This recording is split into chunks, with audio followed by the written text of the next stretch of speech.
Das Ende einer ikonischen Attraktion in Deutschland. Es gibt aber auch bald neue Attraktionen und ein paar andere spannende Themen.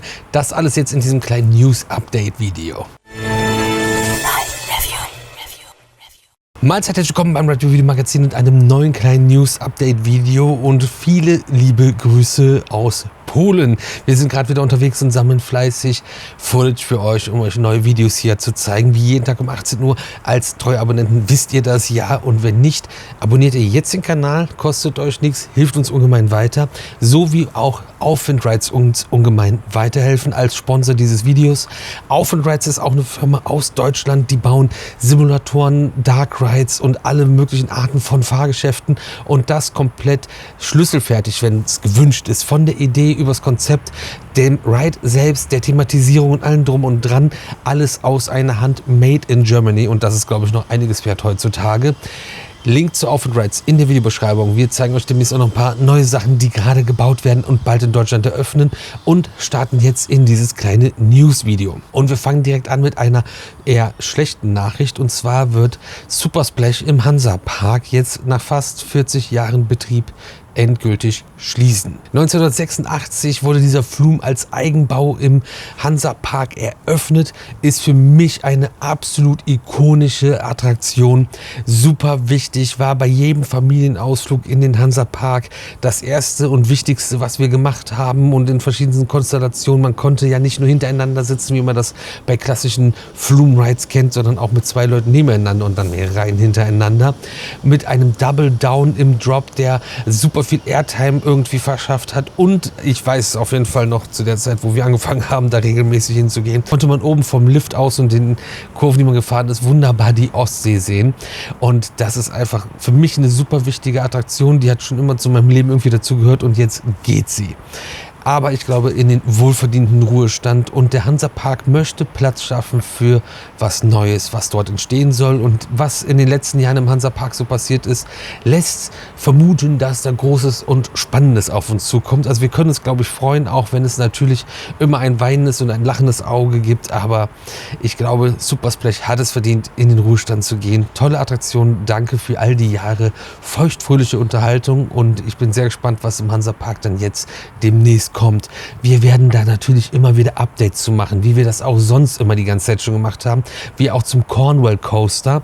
Nur weil es kein Review bis jetzt dazu gibt, heißt es nicht, dass es nicht irgendwann eins geben wird, aber wir müssen diese Bahn erst fahren und vor Ort gewesen sein, um sie bewerten zu können. Und dann wird es hier auf dem Kanal auch ein Review zum Cornwall Coaster geben. Wenn wir schon bei erstklassigen Wasserbahnen in Deutschland sind, müssen wir auch ganz kurz über Okavango River sprechen, im Jada Park. Sehr, sehr, sehr geiler Flume geworden, haben wir euch auch einmal eine Backstage-Reportage zu mitgebracht. Dieses Jahr hat der Jada Park 30-jähriges Jubiläum gefeiert. Es gab als neue Attraktion die Torfschleuder von Art Engineering. Die werden wir uns noch vor Ort anschauen. Da waren wir auch noch nicht vor Ort, um uns das anzugucken. Ist auch ein bisschen schwierig jetzt gerade von Polen aus, aber vielleicht kommt das ja bald noch. Und die Torfschleuder gehört aber zu Lütjes Moor, zu dem Themenbereich, wo auch die Achterbahn Ziegelblitz eröffnet hat, wozu es eine mehrteilige Baudoku unsererseits gab. Aber Okavango River steht, wie die Kenner unter euch das wissen, im afrikanischen Themenbereich.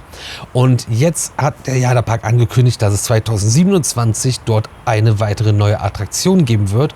Und zwar ein Kontiki der Firma Zira Rides aus Deutschland. Und das Ding wird, glaube ich, richtig, richtig cool. Fetu Festival. Wir werden also auf eine afrikanische Party eingeladen, und es wird dann im Jada Park jeden Tag gefeiert. Und Andy Ludewig, Teil der Geschäftsführung, hat es so erklärt, dass ein Kontiki quasi eine Schiffsschaukel ist mit 360-Grad-Drehung, und ich glaube, das trifft es ganz gut. Zum Kontiki von Zira haben wir schon mal was gemacht, zum Jada Park haben wir viel gemacht, jetzt kommt beides zusammen, da werden wir bestimmt auch noch mal was zu machen und uns das Ganze auf jeden Fall im Detail zusammen mit euch anschauen. Und ich kann, glaube ich, so viel schon verraten, wir kennen alle Artworks. Das wird richtig, richtig stark thematisiert. Was sich der Jada Park da wieder einfallen lässt, ist wirklich, wirklich stark und bringt den Park meiner Meinung nach auch noch mal viel weiter nach oben auf die Landkarte, und ein Pflichtbesuch ist damit garantiert für jeden. wo es nicht mehr hingehen kann, wo wir schon öfter drüber gesprochen haben und wo eine Achterbahn den Park jetzt verlassen wird und bestimmt irgendwo anders wieder auftauchen wird, ist Fun Spot America in Atlanta. Aerial Force One RMC Coaster, der ja erst vor wenigen Jahren eröffnet hat, wurde ja mit dem ganzen Park nun geschlossen. Haben wir im Detail schon ganz ausführlich in vielen Videos drüber gesprochen. Das Ganze ist aber jetzt kein klassischer Lost Place, wo man einfach reinlaufen kann und seine tollen Fotos machen kann. Das passiert aber aktuell vermehrt. Und es wurde jetzt ein Post von den offiziellen Kanälen abgesetzt, der da nochmal darauf hinweist, dass man da nicht einfach reingehen kann aus Sicherheit für einen selbst, aber auch für die Mitarbeiter, die noch vor Ort sind und dort arbeiten. Und das Ganze wird auch strafrechtlich verfolgt. Also das ist gerade so ein bisschen am Hochkochen und ich kann mir vorstellen, das ist jetzt aber auch wirklich nur Vermutung meinerseits, dass es so ein bisschen auch damit zusammenhängt, dass Six Flags America, der vor kurzem geschlossene Six Flags Freizeitpark, auch sehr, sehr oft jetzt schon Fotomotiv war und dort auf ehemaligen Attraktionen rumgeklettert wurde, die teilweise den Park noch nicht verlassen haben und das ist halt dann auch gefährlich und so weiter und so fort. Aber ist aktuell wohl so viel, dass man da auch sich zu öffentlich äußert. Also macht keinen Quatsch, sondern fahrt lieber Alpine Coaster und das in den entlegensten Orten der Welt, denn ohne Wiegand wäre hier niemand, ist schon lange das Motto von uns und unseren Touren. Das ganze Motto-Shirt dazu gibt es übrigens jetzt bei ridereview-shop.de. Gerade noch zum Vorbestellen. Die Orders gehen dann bald ganz schnell raus, aber wir haben das Shirt bei uns jetzt als neue Collab mit einem Hersteller in unserem Shop. Aber darum soll es gar nicht gehen, denn Wiegand bauen weiter fleißig Alpine Coaster. Jetzt müssen wir uns alle festhalten. Puy-Saint-Vincent, vielleicht heißt es so, ist ein Standort in Frankreich, wo gerade die Montagearbeiten für einen neuen Wiegand Alpine Coaster begonnen haben. Und der Frankreich-Spezialist von Wiegand ist vor Ort und wird unterstützt vom Team von Karatec. Liebe Grüße an dieser Stelle an Lisa. Und die montieren jetzt dort den Alpine Coaster, der spannenderweise 355 Meter Bergaufstrecke haben wird und sage und schreibe dazu nochmal 680 Meter Bergabstrecke, was zusammen auf jeden Fall einen langen Alpine Coaster ergibt. Sehr, sehr cool, freue ich mich drauf. Und ein Kreisel und 3 Brücken werden im Streckenverlauf verbaut. Damit aber nicht genug, denn auch Deutschland braucht dringend weitere Alpine Coaster, weil das richtig, richtig viel Spaß macht. Wir sind heute auch einige gefahren hier in Polen und in Tschechien. Und in Deutschland wird es auch einen neuen geben, und zwar an der Sommerrodelbahn Willingen. Und die haben auch dort jetzt gerade die ersten Montagearbeiten. Ihr seht dazu gerade ein paar Bilder. Und es wird dann noch aufwendig das ganze Bahnhofsgebäude umgebaut, damit die Sommerrodelbahn und der neue Alpine Coaster dann parallel verlaufen können.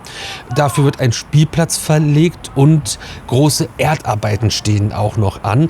Die Montage des Alpine Coasters wird auf jeden Fall noch bis zum Herbst verendet sein und alles im Gesamten könnte, wenn es gut läuft, eventuell vielleicht schon zur Winterskisaison eröffnen. Also richtig, richtig stark, und da ist Wiegand auch wieder fleißig Alpine Coaster montieren.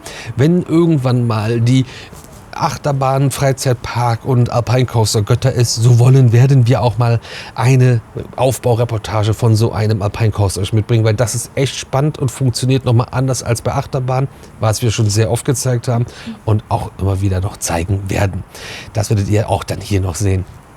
Und ansonsten war es das jetzt erstmal mit diesem kleinen News-Überblick live aus Polen und dann demnächst auch wieder noch ausführlicher und mit mehr Inhalten und mehr Bildern in den normalen regulären News-Videos. Aber das an dieser Stelle erstmal dazu. Und euch, wenn ihr das Video direkt seht, ein wunderbares Wochenende und ansonsten eine wunderbare Zeit. Und wir sehen uns jeden Tag zu einem neuen Video wieder hier auf dem Radio YouTube-Kanal. Peace.